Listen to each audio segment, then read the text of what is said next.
Buenos días, hermanos, les damos la bienvenida a nuestro servicio online. Así también agradecemos al Señor por la oportunidad que nos da de podernos reunir de manera digital. Acompáñenme por favor en esta oración.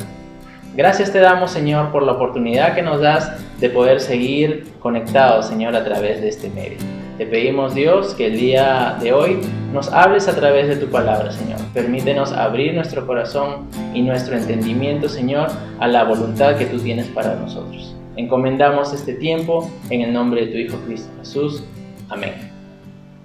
Acompáñenme, por favor, abriendo sus Biblias en el libro de Salmos, capítulo 84, versículo 10. Dice la palabra del Señor: porque mejor es un día en tus atrios que 1000 fuera de ellos. Escogería antes estar a la puerta de la casa de mi Dios que habitar en las moradas de maldad. Llevemos este versículo a este primer canto y alabemos juntos al Señor.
De Dios, celebraremos juntos su amor, haremos fiesta en honor de aquel que nos amó. Estando aquí en la casa de Dios, alegraremos su corazón, le brindaremos ofrendas de obediencia y amor. En la casa de Dios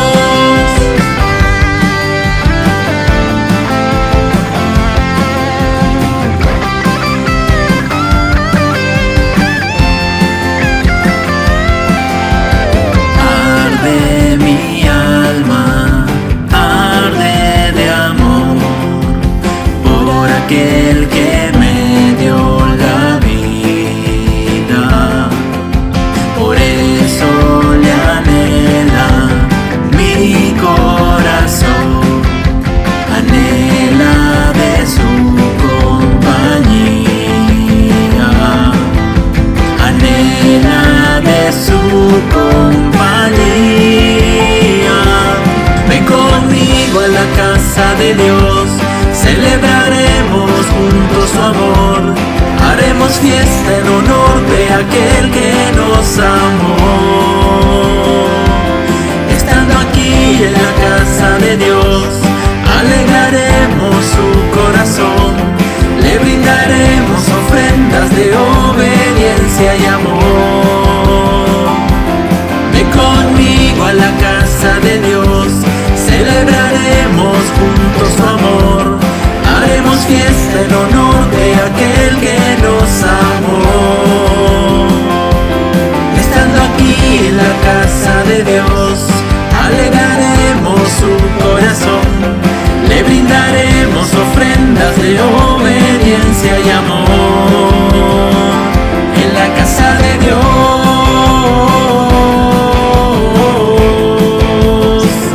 en la casa de Dios,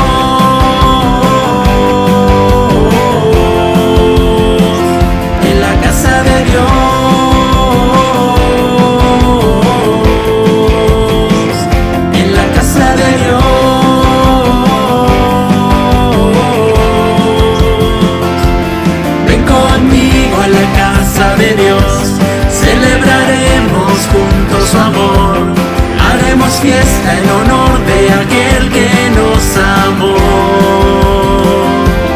Estando aquí en la casa de Dios, alegraremos su corazón, le brindaremos ofrendas promesas de obediencia y amor. En la casa de Dios,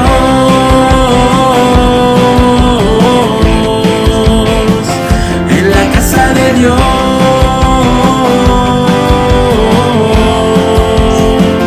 en la casa de Dios,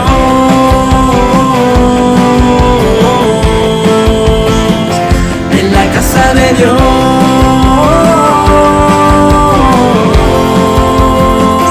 en la casa de Dios. Tu palabra dice en el Salmo 105 que el Señor es bueno y su gran amor es eterno y su fidelidad permanece para siempre. Agarrémonos de esa palabra, confiemos en las promesas del Señor en nuestras vidas y cantemos juntos recordando la fidelidad de nuestro Dios. Tu fidelidad es grande, tu fidelidad incomparable es, nadie como tú, bendito Dios, grande es tu fidelidad,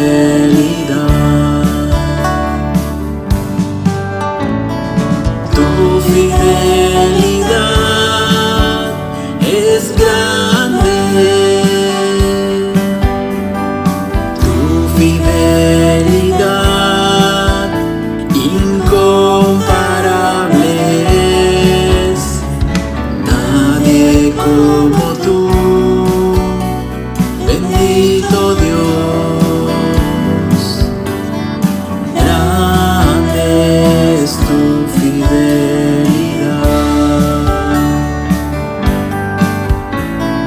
tu fidelidad es grande, tu fidelidad incomparable es, nadie como tú, bendito Dios, grande es tu fidelidad, tu fidelidad es grande, tu fidelidad incomparable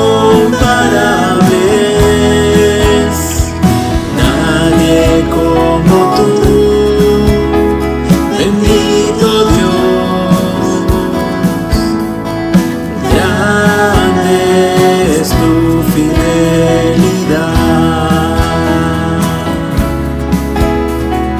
grande es tu fidelidad,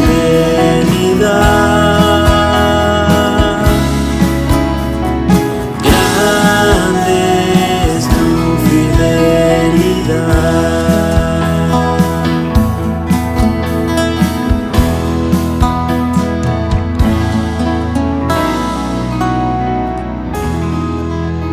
Gracias a Dios por sus promesas y su fidelidad. Y ahora vamos a dar pase al Pastor Won, que nos va a dirigir en la Santa Cena. Buenos días. Hoy día celebramos la Santa Cena, un momento muy especial con nuestro Dios. Para Él nos presentamos con lo mejor que tenemos y darle lo mejor. Y en ese tiempo quisiera que meditemos en el Salmo 24, algunos versículos. Dice el versículo 3, ¿quién subirá al monte de Jehová? ¿Quién estará en el lugar santo? El limpio de manos y puro de corazón, el que no ha elevado su alma a cosas vanas ni jurado con engaño. Versículo 7, alzad puertas vuestras cabezas y alzad vosotras puertas eternas, y entrará el Rey de Gloria. ¿Quién es este Rey de Gloria?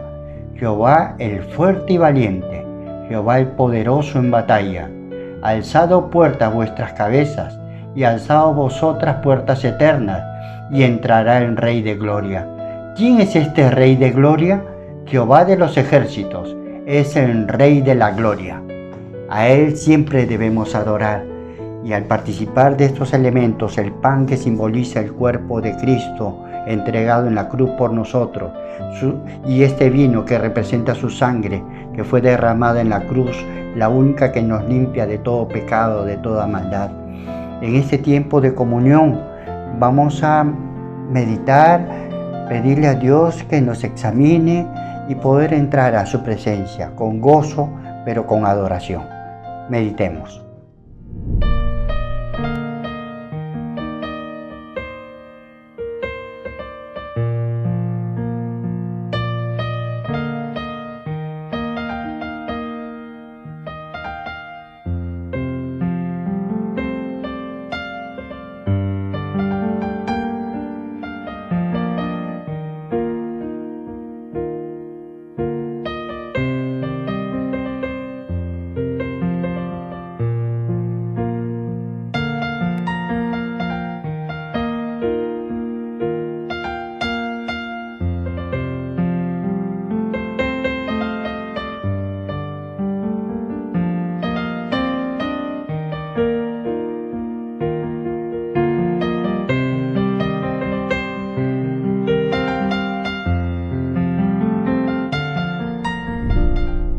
Bien, ahora que vamos a participar de estos elementos, vamos a tomar el pan y el apóstol Pablo en 1 Corintios 11:23 dice: porque yo recibí del Señor lo que también os he enseñado, que el Señor Jesús, la noche que fue entregado, tomó pan, y habiendo dado gracias lo partió y dijo: tomad, comed, esto es mi cuerpo que por vosotros es partido, haced esto en memoria de mí.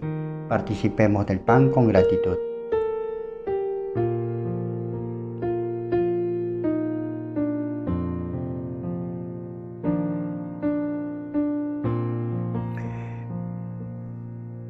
Asimismo, también tomó la copa después de haber cenado, diciendo: esta copa es el nuevo pacto en mi sangre. Haced esto todas las veces que la bebiereis en memoria de mí. Así pues, todas las veces que comiereis este pan y bebiereis esta copa, la muerte del Señor anunciáis hasta que Él venga. Cristo viene, celebremos. Gracias, Padre amado, por este tiempo en que celebramos la victoria de Jesucristo sobre el pecado y sobre la muerte. Gracias porque es un tiempo de comunión como cuerpo de Cristo, donde recordamos no solamente su muerte, que nos bendijo y nos permitió estar en comunión contigo por medio de su sangre, el perdón de nuestros pecados. Gracias porque tenemos la esperanza de que algún día te vamos a ver. Concédenos vivir cada día en obediencia, guiados por tu Santo Espíritu. Bendícenos en el nombre de Jesucristo. Amén. Y ahora sigamos en este tiempo de adoración, de meditación, y vamos a escuchar la alabanza que nos trae Maggi. Que Dios le bendiga.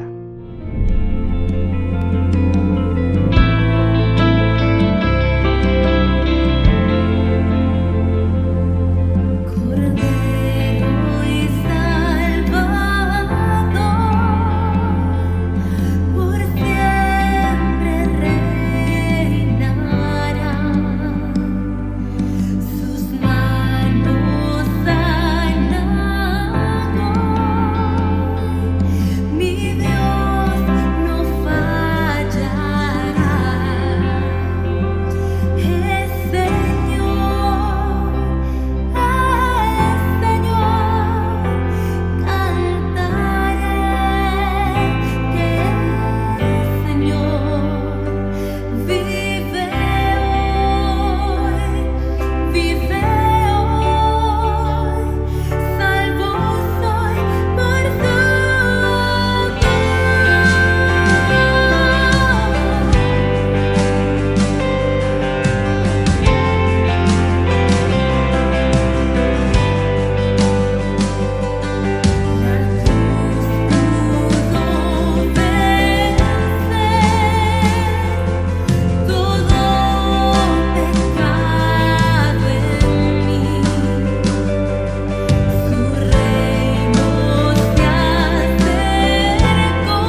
Gusto saludarles, queridos hermanos y amigos de la Iglesia Alianza de Monterrico. Una alegría reunirnos nuevamente a través de este medio. Y antes de compartir la palabra en esta serie preciosa que estamos teniendo de la Segunda Venida de Cristo, permítanos antes adelantarle lo que todos estamos escuchando por los medios de comunicación y que ya se va haciendo conocido. Y es que el gobierno está anunciando que vendrá en un futuro próximo, no todavía, una progresiva reapertura de los cultos en los templos cristianos evangélicos. Todavía no hay fecha, algunos creen diciembre o enero, pero lo cierto es que se están preparando los protocolos a nivel de la denominación de la Alianza del Perú y que con los protocolos aprobados por el MINSA del gobierno en algún momento se anunciará una reapertura parcial de los cultos con un aforo limitado, para lo cual habrá toda una serie de medidas estrictas de protección, etcétera, que en su momento se anunciarán.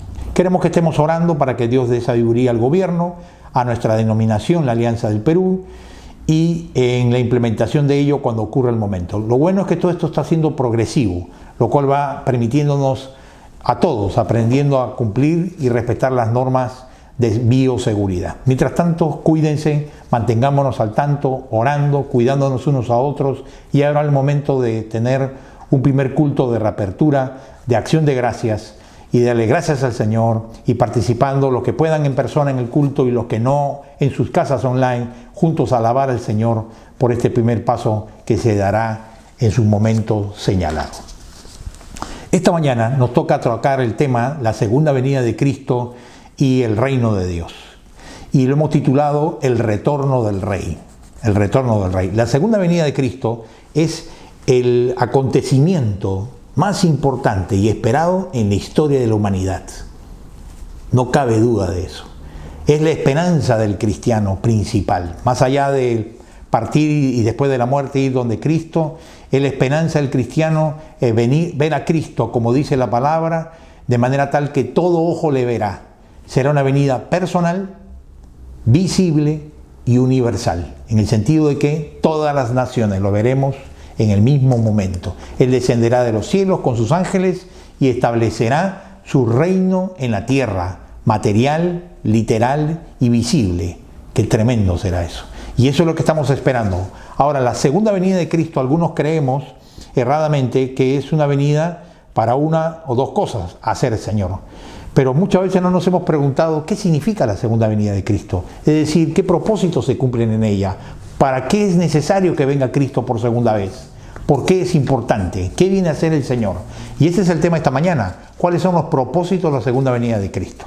Y queremos enumerar estos propósitos para que por lo menos tengamos una visión panorámica de estos propósitos y vayamos entendiendo y ampliando la comprensión de nuestra esperanza que como cristianos tenemos cada vez que decimos que el Señor viene como ladrón en la noche. El primer propósito de la venida, que en la palabra nos dice claramente, es que el Señor vendrá a traer juicio y justicia a la tierra. Juicio y justicia a la tierra. Y hemos escogido en cada propósito un versículo al menos para que lo explique. Este está en Apocalipsis 20:12, como dice su diapositiva, que se refiere al juicio del Señor de todos los que no son redimidos. Este es el juicio para los no creyentes, los no salvados, porque no se han arrepentido de sus pecados. Habrá otro juicio para los creyentes, que es distinto, y ese es otro tema, que es el tribunal de Cristo. Pero ahora hablamos aquí del juicio de los no redimidos. Y dice así: y vi a los muertos, grandes y pequeños, de pie ante Dios, y los libros fueron abiertos. Y otro libro fue abierto, el cual es el libro de la vida. Y fueron juzgados los muertos por las cosas que estaban escritas en los libros, según sus obras.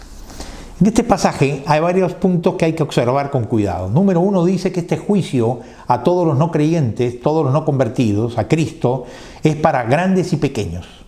¿Qué significa esto?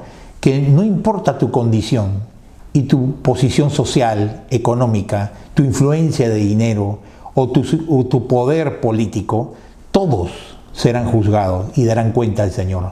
Aquí no hay nadie quien se escapará porque conocí a alguien en la fiscalía, o porque tenía amigos en el gobierno, o porque pudo contratar el mejor bufete de abogados y siendo culpable logró con las triquiñuelas de la ley poder librarse del justo juicio. No, justamente la venida de Cristo viene a establecer un justo juicio de todas las acciones humanas del hombre de todos los tiempos.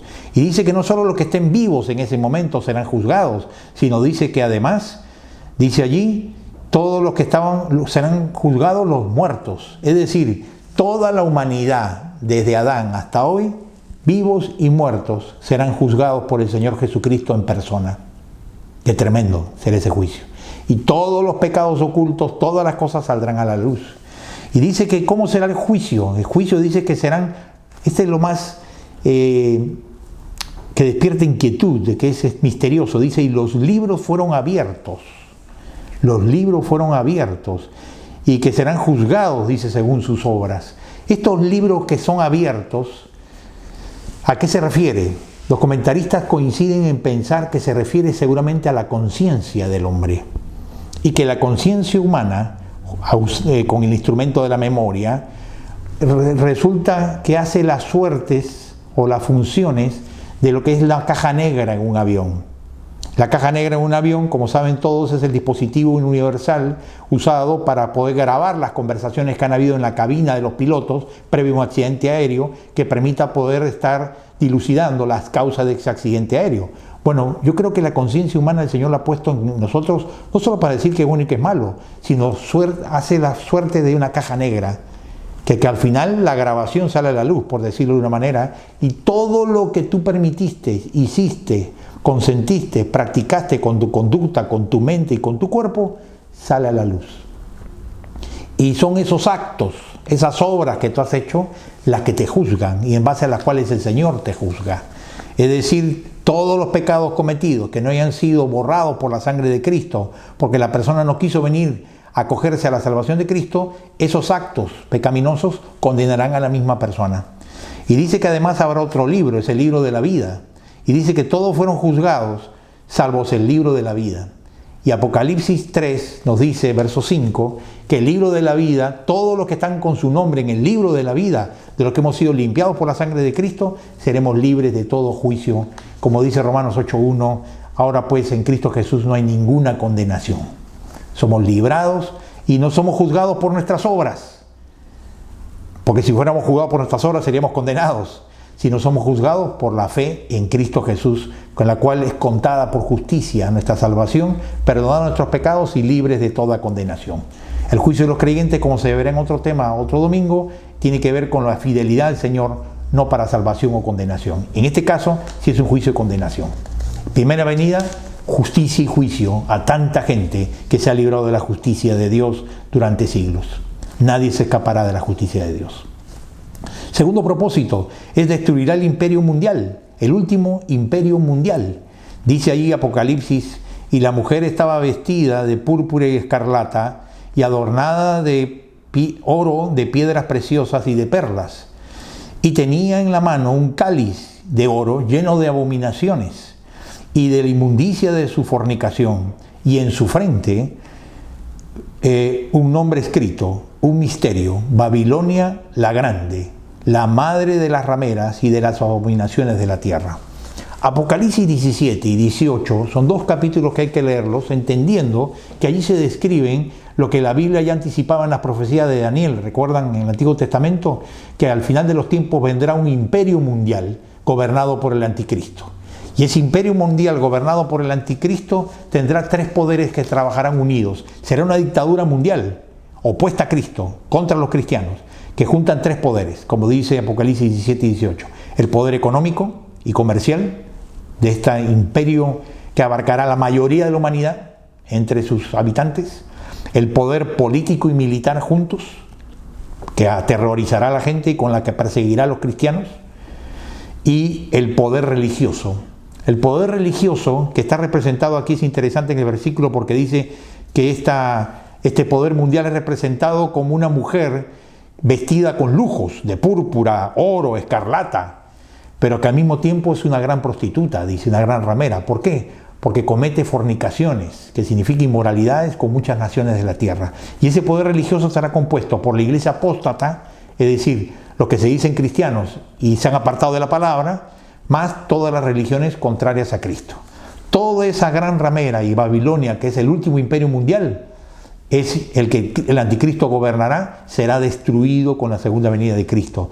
Dice en Apocalipsis que la destrucción será como cuando el Señor o cuando alguien tira una piedra de molino con fuerza al fondo del mar y se hunde para siempre.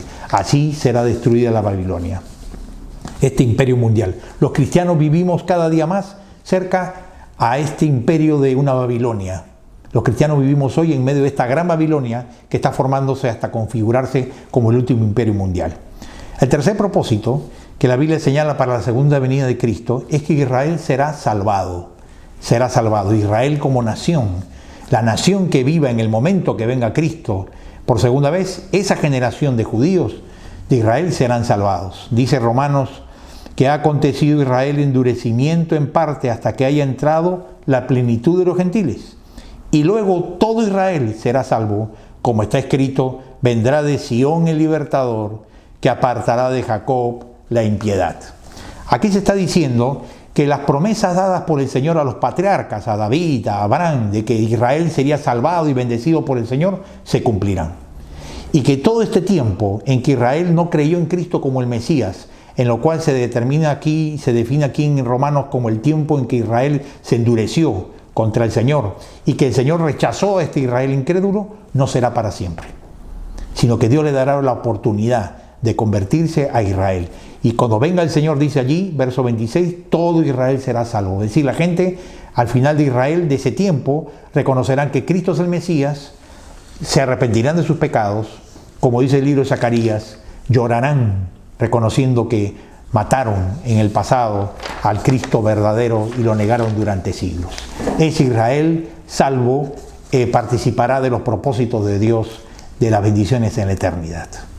El cuarto propósito de la venida de Cristo es que vendrá a destronar al anticristo y condenará a Satanás. Esto es muy importante, porque el destronamiento del anticristo significa el fin del último gran imperio mundial gentil o humano opuesto a Cristo. Y con esto el fin del gobierno de los gentiles. Y luego vendrá el establecimiento de su reino. Dice así 2 Tesalonicenses, hablando del anticristo, el cual se opone y se levanta contra todo lo que se llama Dios o es objeto de culto, tanto que se sienta en el templo de Dios como Dios, haciéndose pasar por Dios. Y entonces se manifestará aquel inicuo a quien el Señor matará con el espíritu de su boca y destruirá con el resplandor de su venida. Noten que aquí se está hablando del anticristo. Y contrario a lo que la gente cree, que el anticristo será alguien que esté contra la religión o contra la fe de la gente, acá se nos dice que el anticristo no significa alguien contrario a Cristo, sino alguien que se hace pasar por Cristo, que se llama a Dios, tal punto que en el templo de Jerusalén el anticristo se presentará como si fuera el Mesías de Israel.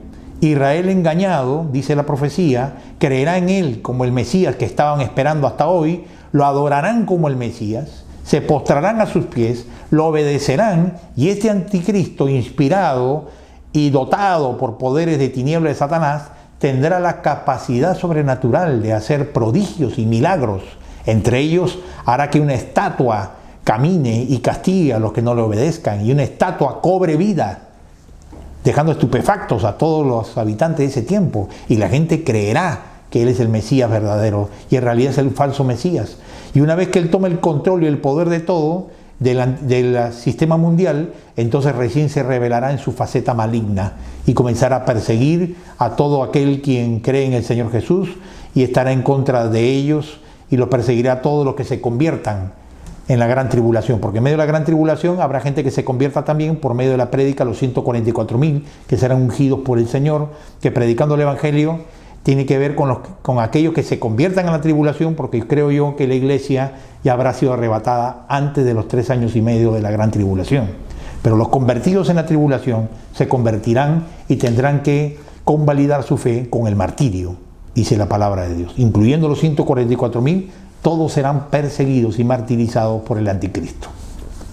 Pero además la venida del Señor condenará para siempre a Satanás y a todas sus huestes malignas, con lo cual no dejarán rastro en el universo para tentar más y engañar más a los hijos de Dios. Dice Apocalipsis 20:10, y el diablo que los engañaba fue lanzado en el lago de fuego y azufre, donde estaban la bestia y el falso profeta, y serán atormentados día y noche por los siglos de los siglos.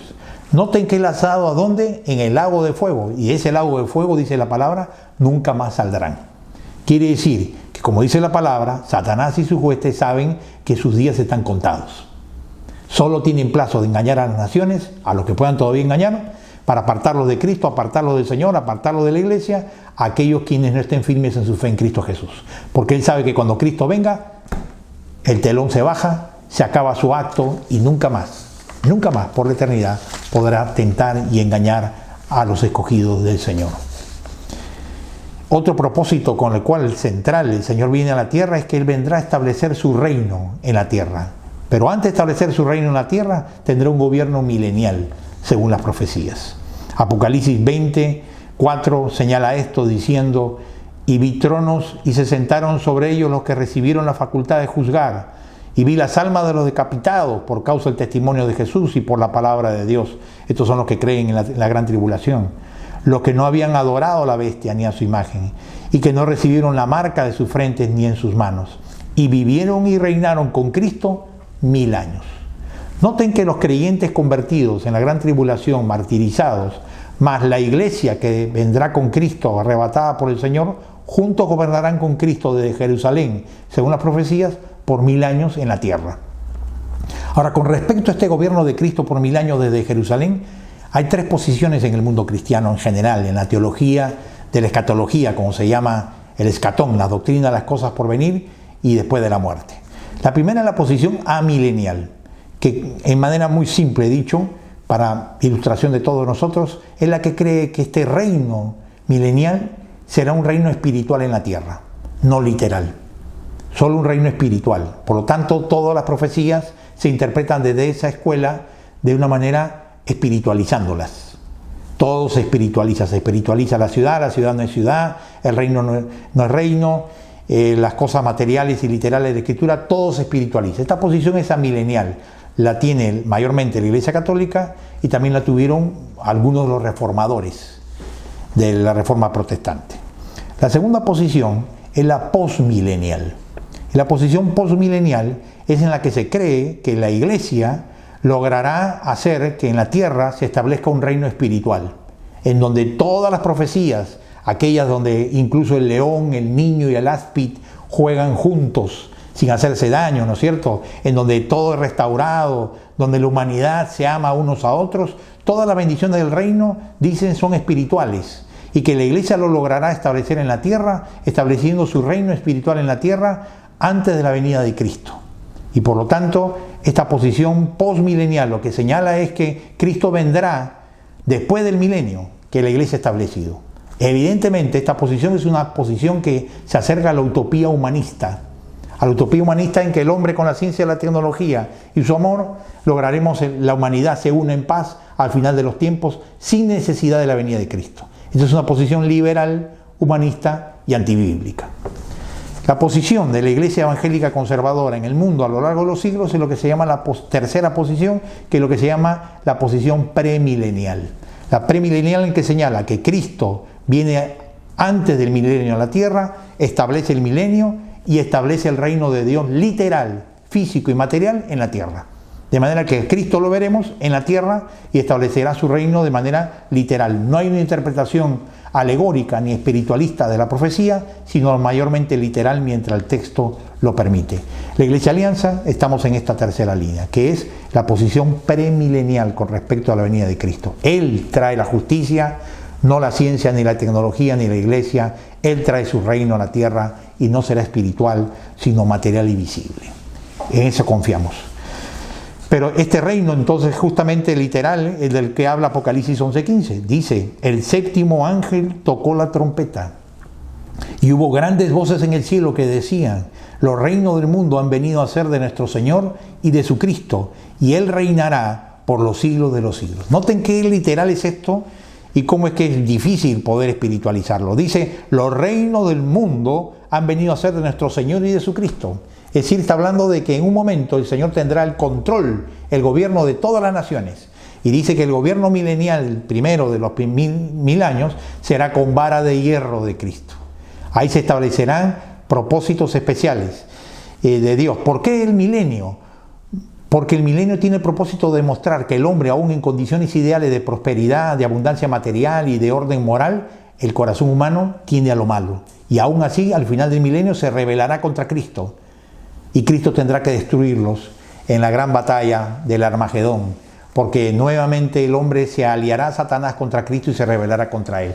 Cuando Cristo lo destruya a los hombres rebeldes en la batalla de Armagedón, entonces inaugurará recién su reino eterno y se establecerá su reino para siempre en la tierra.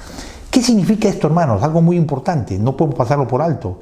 La promesa del reino de Dios en la tierra, literal, ¿sabes qué significa? Su importancia, que Dios no nos ha abandonado. Dios no ha abandonado esta tierra de tinieblas a su suerte.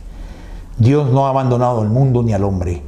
Él ha prometido que vendrá a la tierra y restablecerá el orden, la justicia, el amor y la bondad con todos aquellos quienes se arrepientan de sus pecados y crean en el Señor. La meta de la historia es no la prosperidad, no la bonanza solamente. La meta de la historia es el reino de Cristo. Y Dios cumplirá su tarea. El alfa y el omega le pondrá punto final a la historia humana y establecerá su reino en la tierra. Por eso es que ocurrirá el otro propósito de la venida, que es que Él va a restaurar los cielos y la tierra. Va a restaurar los cielos y la tierra.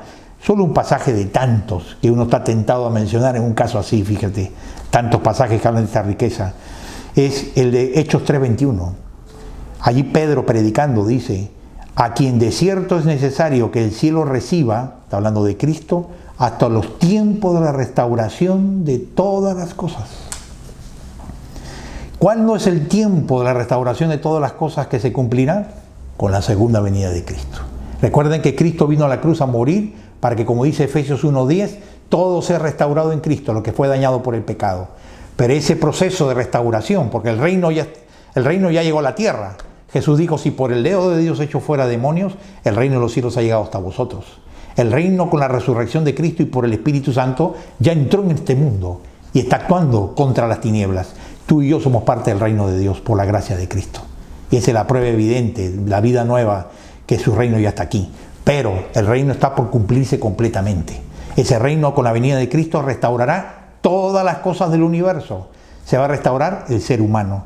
Se va a restaurar la creación. Apocalipsis 21:1 dice: nuevos cielos y nueva tierra habrán.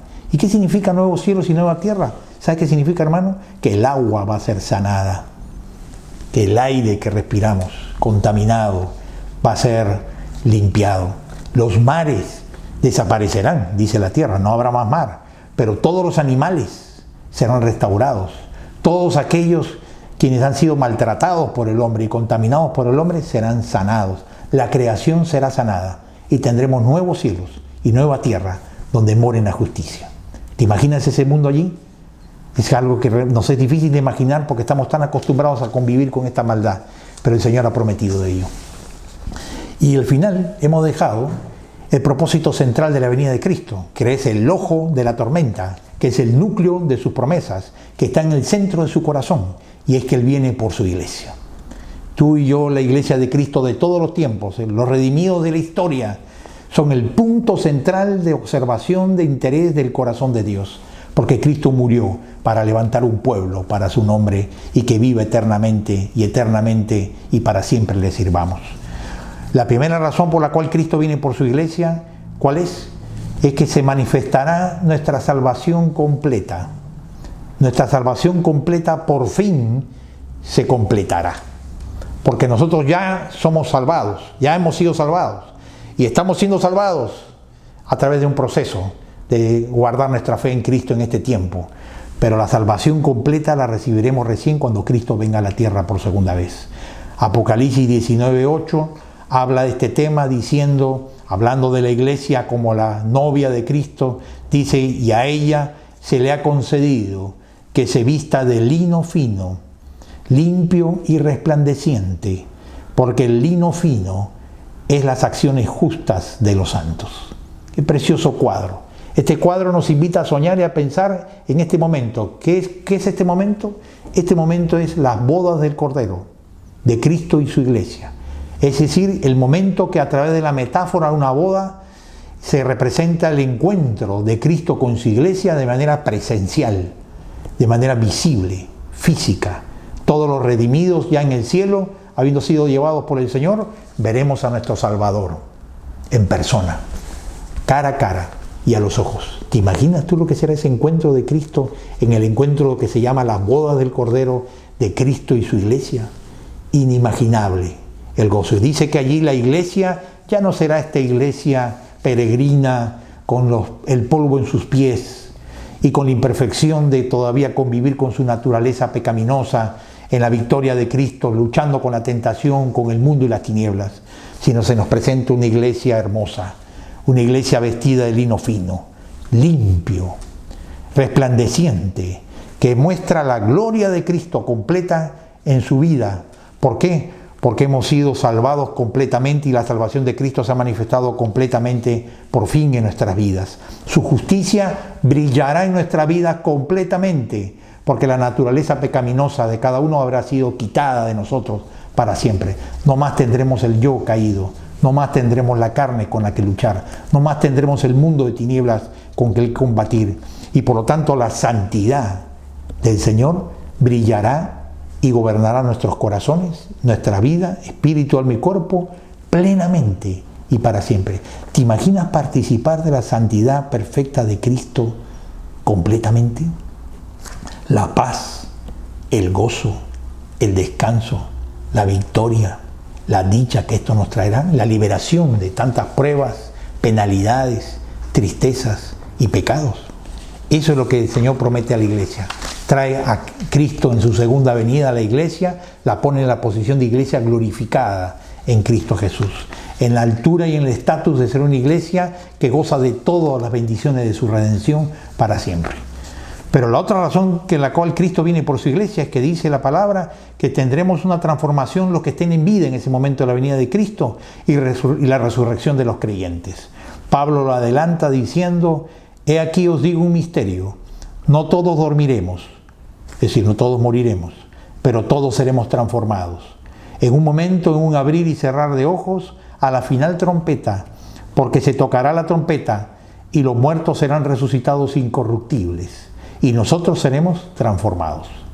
Si lees con detenimiento el pasaje o lo observas con detenimiento en tu diapositiva, verás que hay dos hechos que ocurren en la iglesia en la venida de Cristo. En primer lugar, los que estén con vida física, los que estén vivos en el momento que les toque esa generación gloriosa, que le toque ver en la tierra la venida de Cristo, ellos en ese momento serán trasladados a la presencia del Señor y en la traslación de la tierra al cielo directamente serán transformados sus cuerpos corruptibles en cuerpos incorruptibles.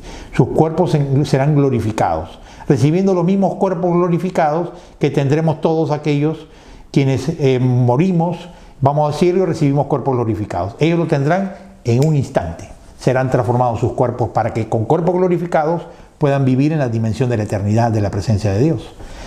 Y todos los que habrán muerto en el pasado, es decir, no les tocó llegar a estar vivos el día de la venida de Cristo, todos los muertos serán resucitados y transformados también sus cuerpos en cuerpos glorificados. De manera tal que los primeros en ser resucitados de toda la humanidad serán los cristianos. Los primeros que veremos el día del nuevo amanecer, del día de la resurrección. Será en el día del Señor, cuando Cristo venga. Qué glorioso ese día, ¿no? Cuando nos encontremos con cuerpos glorificados y ya sanados, sin ninguna dolencia física, ni ninguna limitación humana y material. Ese es el propósito de la venida del Señor. Pero además, el Señor viene a la iglesia a llevarla a la ciudad celestial. ¿Recuerdas cuando Jesús dijo: vendré otra vez para que donde yo esté, vosotros estéis conmigo? Bueno, eso se cumple en Apocalipsis 21, cuando dice: y yo, Juan, vi la santa ciudad, la nueva Jerusalén, descender del cielo de Dios, dispuesta como una esposa ataviada para su marido. Y oí una gran voz del cielo que decía: he aquí el tabernáculo de Dios con los hombres, y Él morará con ellos, y ellos serán su pueblo, y Dios mismo estará con ellos como su Dios. Este es el momento en el cual somos trasladados a la ciudad celestial. Muchos han discutido sobre dónde estará la ciudad celestial. Algunos creen que la ciudad celestial es la Jerusalén celestial de la que dice Apocalipsis, que del cielo es traída a la tierra y que en la tierra Dios establecerá el gobierno de la iglesia y la tierra restaurada se convertirá en el nuevo paraíso terrenal restaurado, a diferencia de aquel paraíso que se perdió por la caída del hombre de Adán y Eva. Otros creen que la ciudad celestial queda en algún lugar del universo, distinto al planeta Tierra. La verdad, no me preocupa tanto dónde queda el lugar celestial. Lo que más me interesa y lo que más enfatiza la palabra es con quién quedamos por la eternidad. Quedamos con el Señor. Y esa relación personal con el Señor que será potencializada a su máxima expresión, en la cual se expresa allí justamente lo que dice este sentir de Dios. ¿Cuál es el sentir de Dios principal? Es que nosotros seamos su pueblo y Dios sea nuestro Dios.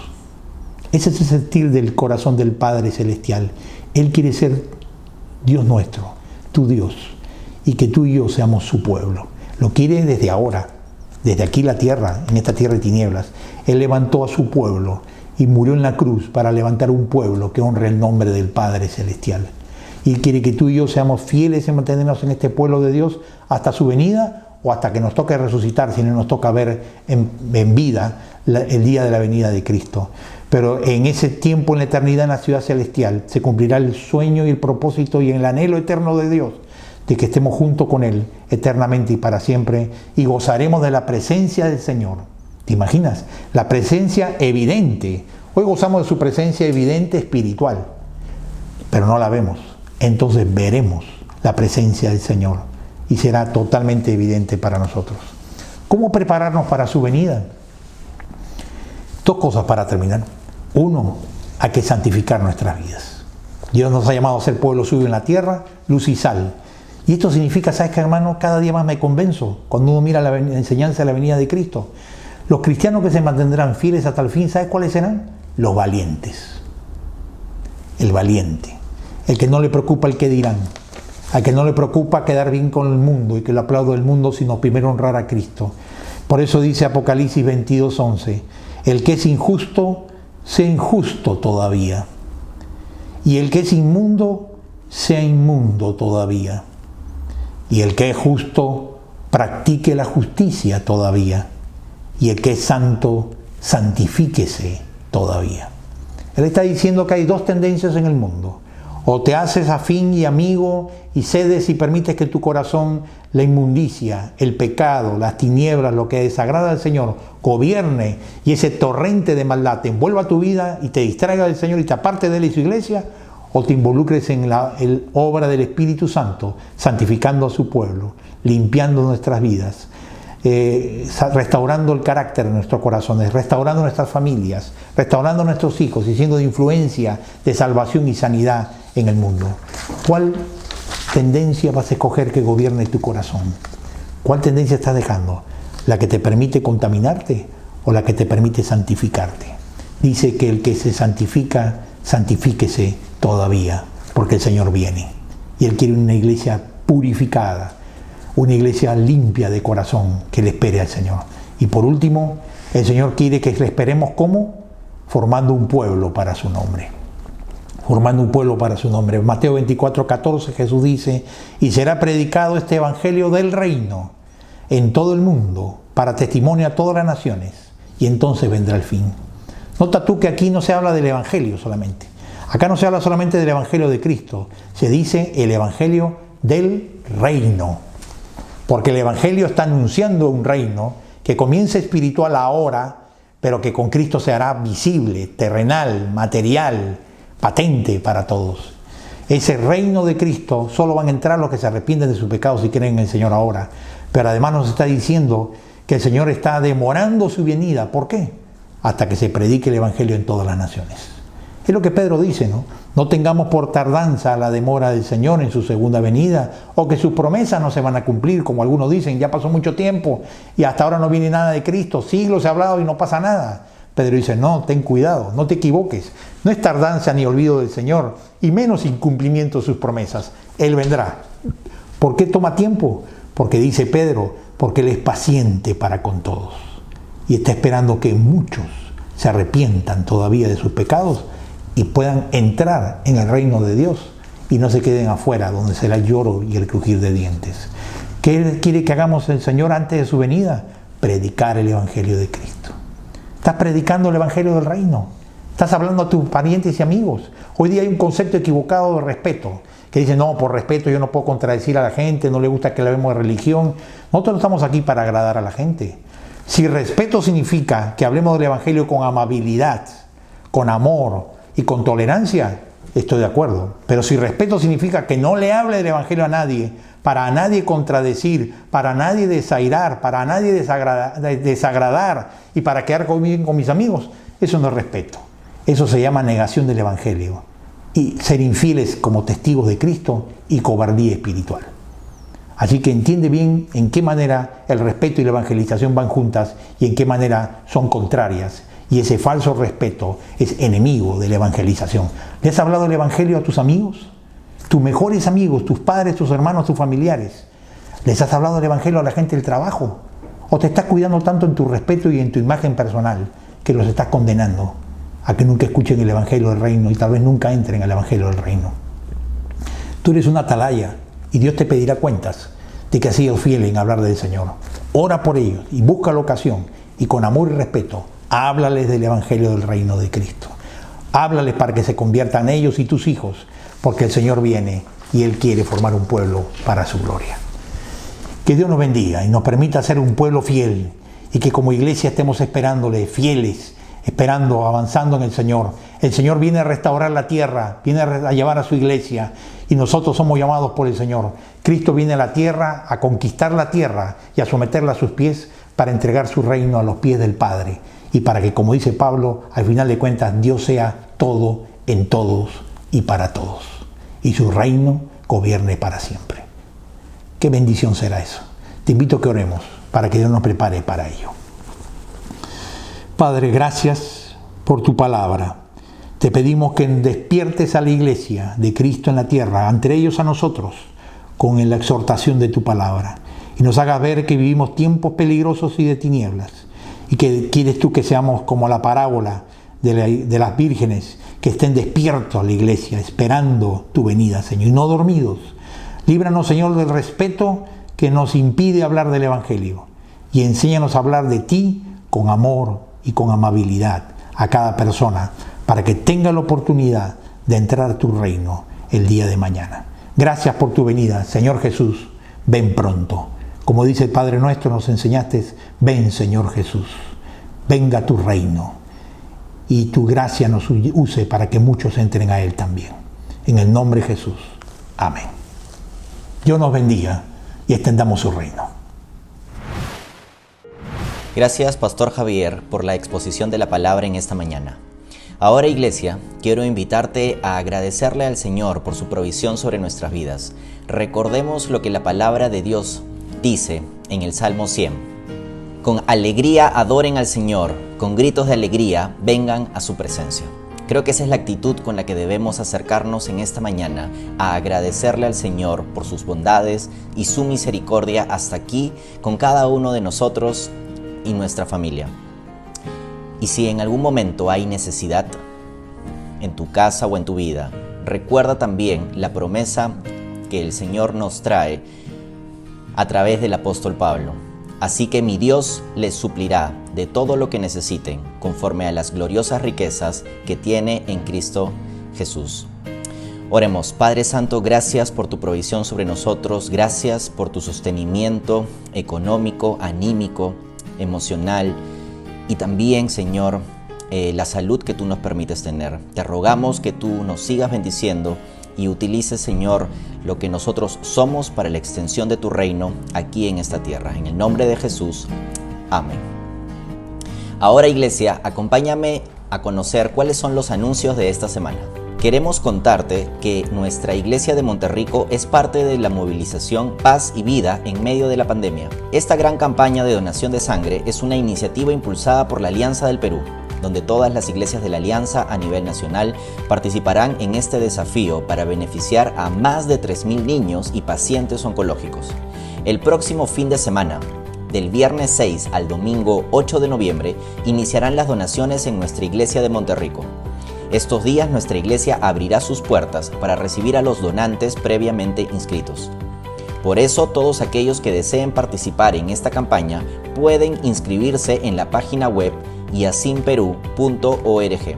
El link de inscripción y más información la pueden encontrar en nuestras redes sociales. Los animamos a participar en esta gran campaña y también a invitar a nuestros amigos y familiares a sumarse a este desafío. Finalmente, queremos comentarles que la transmisión del devocional y reunión de oración online que teníamos cada viernes llegó a su fin. Este programa será sustituido por un nuevo formato en vivo que se llamará Dialogando con Dios. En este nuevo programa tendremos un tiempo de conversación, reflexión en la palabra, preguntas y pedidos de oración en vivo. Este nuevo programa ya no se transmitirá los días viernes como habitualmente lo hacíamos, sino que el nuevo horario será los días jueves a las 9 de la noche y estaremos estrenando este nuevo formato este jueves 5 de noviembre. Ahora, iglesia, para terminar, los dejamos con la parte final de nuestro servicio. Ha sido un hermoso tiempo de adoración a nuestro Señor. Y para terminar, alabemos al Señor con este último canto. Dios no nos trajo hasta aquí para volver atrás. Nos trajo aquí a poseer la tierra que Él nos dio. Dios no nos trajo hasta aquí para volver atrás. Nos trajo aquí a poseer la tierra que Él nos dio. Aunque el gigante se encuentre allá, yo nunca temeré. Nos trajo aquí a poseer la tierra que Él nos dio. Y aunque el gigante se encuentre allá, yo nunca temeré. Nos trajo aquí a poseer la tierra que Él nos dio. Dios no nos trajo hasta aquí para volver atrás. Nos trajo aquí a poseer la tierra que Él nos dio. Dios no nos trajo hasta aquí para volver atrás.